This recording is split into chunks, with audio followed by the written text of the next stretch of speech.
학사구조 개편으로 내홍을 겪고 있는 중앙대학교가 검찰 수사까지 받으면서 연일 시끄럽습니다. 학교 측이 내년도부터 학과제를 폐지하고 단과대학별로 신입생을 모집한다는 학사구조 선진화 계획안을 발표하면서 교수들과 학생들의 거센 반발을 샀는가 하면 이 일이 마무리도 되기 전에 이명박 정부에서 청와대 교육문화수석을 지냈던 박범훈 전 중앙대 총장이 직권남용 의혹에 휩싸이면서 검찰의 칼날은 중앙대학교로 향하고 있습니다. 지난 2008년 대기업이 재단을 인수하면서 글로벌 대학과 경쟁력 강화를 표방했던 중앙대학교. 지금 이렇게 내용과 경랑이 휩싸인 상황, 학내에서는 어떻게 보고 있을까요? 중앙대 교수대표 비상대책위원장인 김누리 교수를 연결합니다. 교수님 안녕하십니까? 네, 안녕하세요. 자, 교수대표 비상대책위원장을 맡고 계신데, 자, 이 비대위는 학사구조 개편 문제로 구성된 거죠?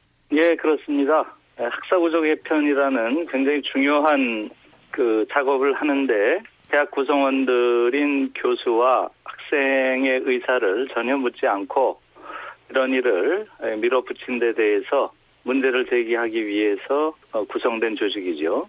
예. 현재 재단에서는 학사 구조 개편을 어떻게 하겠다는 건가요? 일단 학과제를 전면적으로 폐지하겠다 하는 것은 이게 한국 대학사에서 처음 있는 일이거든요. 예. 그래서 단과대학별로 신입생을 모집한다 하는 안은 저희와 일절 상의도 없이 또다시 공지를 해놓은 상황이기 때문에 이분들이 과연 대학 구성원들과 협의해서 새로운 학사구조 개편을 하려고 하는 것인지에 대해서 대단히 회의를 가지고 있는 상황입니다. 아, 그러면 이제 예전처럼 국문과나 영문과 이렇게는 이제 학생들이 구분될 수 없는 그런 상황입니까? 그렇게 되어 있습니다. 예. 그렇습니다. 그렇게 해서 생기는 문제는 뭐가 있다고 보세요? 순수학문이랑 인문사회과학, 소위 지금 취업에 도움이 되지 않는다라고 이분들이 이야기하는 그런 학문 영역이 예. 제대로 성장하기가 쉽지 않겠죠. 예. 그렇다면 자연스럽게 스스로 없어지는 상황이 될 수도 있다. 이를테면 대학의 그렇죠. 예. 국문과도 없어질 수 있다. 이런 말씀인가요? 그런 상황 또한 완전히 배제할 수는 없겠죠. 예, 예. 자, 그럼 이 학사구조 개편은 굉장히 갈등의 핵심이고 또 다른 대학에서도 주목을 하고 있지 않습니까? 어떻게 될 것 같으세요, 예. 교수님? 이 모든 문제의 진원은 교육부 장관에게 있다고 생각합니다. 예. 교육부 장관, 황우여 장관이 교육부 장관이 된 이후에 소위 취업 대학론이라는 걸 계속 펼치고 다니세요. 예. 그래서 취업이 학문보다 우선하며 대학 구조는 앞으로 취업을 중심으로 재편해야 된다. 이런 말씀을 하시고 있거든요. 예. 이것은 대단히 기만적인 교육 정책이라고 생각이 들어요. 그런데요, 요즘 이제 대학을 졸업하고도 이제 취업이 안 돼가지고 또 많은 고통을 겪고 있는 학생들이 많이 있지 않습니까?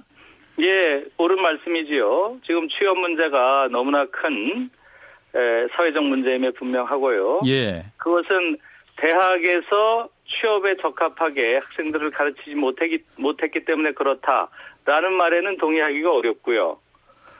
취업이 되지 않는 가장 큰 이유는 국가에서 청년 실업에 대한 적절한 정책적 조치를 취하지 못한 데 가장 큰 원인이 있는 것이고요. 일자리를 사실은 전 사회적으로 국가, 사회, 대학이 공동의 책임으로 일자리를 만들어내야 되는 것인데 예. 그것을 마치 대학의 탓으로 일방적으로 돌리는 것은 굉장히 큰 문제가 있고요. 기업에서 역대 최고의 수익을 내면서도 여전히 고용 확대는 하지 않고 고용을 할 경우에도 비정규직이나 아주 좋지 않은 일자리만을 인턴이니 아르바이트니 하는 방식으로 하면서 노동을 착취하는 현실, 이것이 가장 큰 문제인 것이죠. 예, 예. 지금 대학을 취업률을 기준으로 대학을 재편하겠다는 발상은 전 세계 어디에도 있을 수 없는 이야기죠. 대학을 평가하는데 취업률을 가지고 평가하는 대학을 보신 적 있습니까? 네, 그리고 이제 대기업인 두산이 중앙대학교를 인수하지 않았습니까? 그러한 예. 이제 학내 환경도 이러한 취업 제일주의를 부추긴 면도 있다고 보십니까? 물론이죠. 지금 기업이 거의 구매하는 방식으로 장악한 대표적인 대학이 성균관대학교와 중앙대학교지요. 예. 그 대학에서 지금 이런 취업 대학론이라는 교육부의 정책에 대해서 가장 앞서서 그것을 따르고 있는 것이 현재 상황인 것이죠. 예, 현재 이제 학사구조 개편 문제 계속 진행되고 있는 것 같고요. 곧 이어서 이제 또 박범훈 전 총장이 연관된 검찰 수사가 진행되고 있습니다. 이 박범훈 전 총장이 이제 중앙대학교 캠퍼스 통폐합 과정에 특혜를 준 혐의에 이어서 또한 중앙대 교수 임용과 대학원 입시까지 개입한 단서가 포착된 것인데, 자, 교내에서는 이런 의혹들을 보시면서 어떤 반응들이 나오고 있습니까? 사실 박범훈 총장이 재직 시에 여러 가지 소문들이 있었던 건 사실입니다. 예. 그러나 이 정도까지 여러 분야에서 이런 불미스러운 일들이 있었으리라고는 생각하지 못한 것도 사실이거든요. 예. 걱정이 큽니다. 소문들이라면 어떤 소문을 말씀하시나요? 지금 뭐 이야기하신 그런 것들이죠. 네, 그리고 이제 박 전 총장이 퇴임 후에도 학교 재단에 막강한 영향력을 행사했다, 이런 의혹도 있는데요. 어떻게 보십니까? 오히려 학교 재단이 박 전 총장의 영향력을 일정하게 활용하려고 했던 것이 아닌가, 그런 이야기들이 많이 있죠. 예, 자, 이제 많은 문제를 지적해 주셨는데요. 어떤 기업과 어떤 대학, 문화가 다르고 조직 돌아가는 논리가 다른데, 자, 그렇다면 최근 벌어진 뭐 학사 제도 개편 문제도 이런 문제 연결선상에 있다, 이렇게 보시는 건가요? 예, 그런 것이죠. 예. 지금 특히 이제 중앙대에서 벌어진 일은 이건 뭐 도저히 한국 대학사에서 초유의 쿠데타라고 저는 생각을 해요. 학문 단위 중에서 가장 중요한 학과를 전면적으로 폐지하는 학과 전면 폐지라는 안을 내면서 교수와 학생 누구와도 논의하지 않았다. 이것은 있을 수 없는 이야기죠. 예. 그러니까 한국 대학이 어쩌다가 이 지경까지 왔는지 정말 할 말을 잃을 지경입니다. 자, 그럼 지금 위기의 상황, 중앙대가 바로잡기 위해서는 어떤 조치가 필요할까요? 지금 기업이 들어와서 제일 먼저 한 일이 총장 직선제를 없애고 임명제로 바꾸고 나서 총장, 학장 모두를 지금 학교에서 임명하는 방식으로 바뀌면서 교수들이 목소리를 낼 공간 자체가 없습니다. 예.